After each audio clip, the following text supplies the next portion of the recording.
Good morning, everyone, and welcome back. So, today we're going to be canning baked beans, and I'm really excited. So, I have 25 pounds of pinto beans that were dried in my two pots back here. I have 10 pounds in one and 15 pounds in the other. I'm just going to show you what they look like. I let them soak overnight, all night long, and they did swell up because obviously they're absorbing some moisture. So, you can see how this, whenever I woke up this morning, my lids were on and it had pressed up the lid on this one and this one back here, as you can see. So they're pretty full. So what I'm going to have to do is empty some out of each one of these. I'm going to put them in my bowl, and then I'm going to refill these both with water, and then I'm going to bring them to a nice steady boil. And we're going to boil these now for roughly an hour. I'm going to just go through and see how done they are, as far as soaking up that water from last night. Some of them I can tell are, especially on the top, are going to be a lot more, they're going to need to be cooked a lot more than the ones that are on the bottom, because the ones that are on the bottom were submerged in water pretty much all night long. The ones that are on the top dried out the fastest. So what we're going to do is, like I said, I'm going to take probably a good third out of each of these pots, fill the rest up with water, and then turn on the boil, and I'm just going to check them probably in about a half hour. If they're ready, then I'll just shut them off. You don't really want them to blister too much is whenever they break open, because we are going to pressure can these, so you don't want them to be mush whenever it comes time to canning them. And then at the end of the canning process, which I have to look up the cook time on that yet, but I'll let you know later. But you don't want all those beans being all mush at the bottom of your jars, and you don't get to enjoy them as well. So yeah, so that's what we're going to do. We're just going to try to make these almost al dente, maybe a little bit before al dente.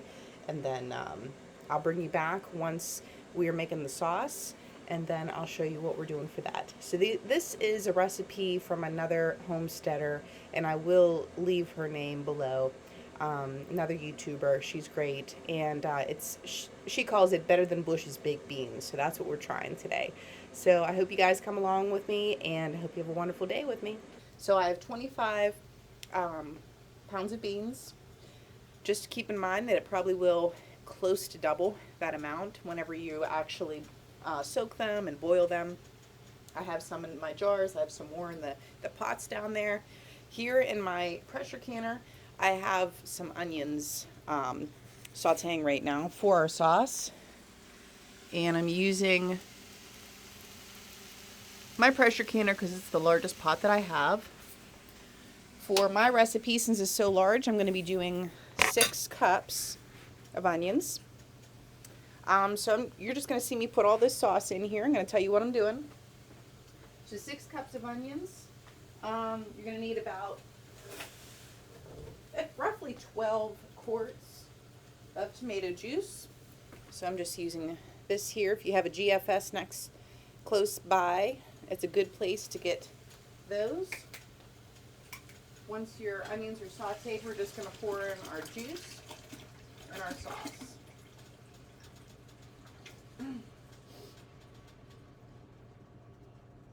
Each of these containers it's almost like a quart and a half. That's why I only got 8 of them. That would be a case. If you happen to go to GFS, you can get a little bit of a better deal on a case. Our sauce we're using is their number 10 can of sauce. So we already got the tomato juice, tomato sauce. We have the chopped onions.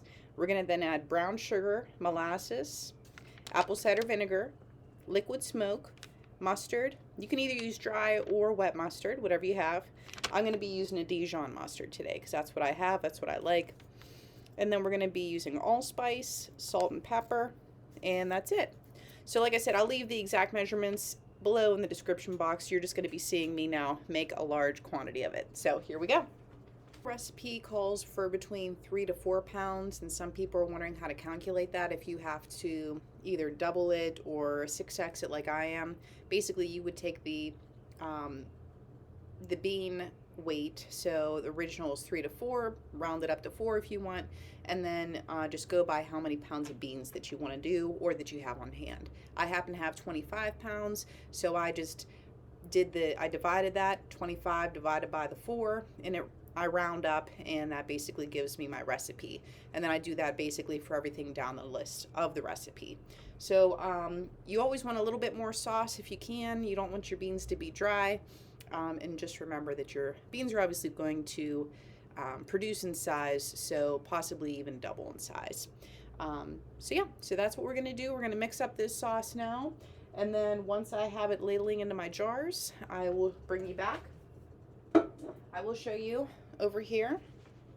Before I go, I have my little jars lined up here with my beans, and we're filling them we're almost leaving like a quarter of an inch gap, and then we're going to put in our sauce, use our debubbler, and yeah, and then just the fresh lids and rings, and then we're going to be pressure canning them. So I'll be back whenever we're ladling the sauce in.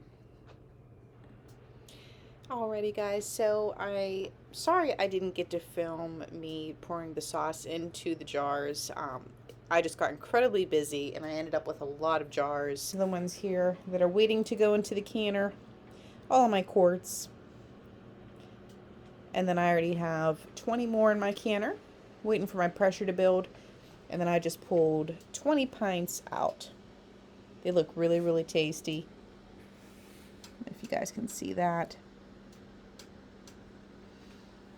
And honestly, I obviously tasted them before they went in, to can them. However, I would imagine they would taste even better after the canning process, because the canning process gives them a little bit more cook time and a little bit more time for the flavors to infuse as well. It's just kind of like a soup that's cooked for a long time, or a stew. It just tastes even better, once all those flavors infused together. But let me bring a jar over to show you. I did have a lot of siphoning, but all the jars seem to be just fine. If you can see that. Really beautiful. And you can add meat to these guys.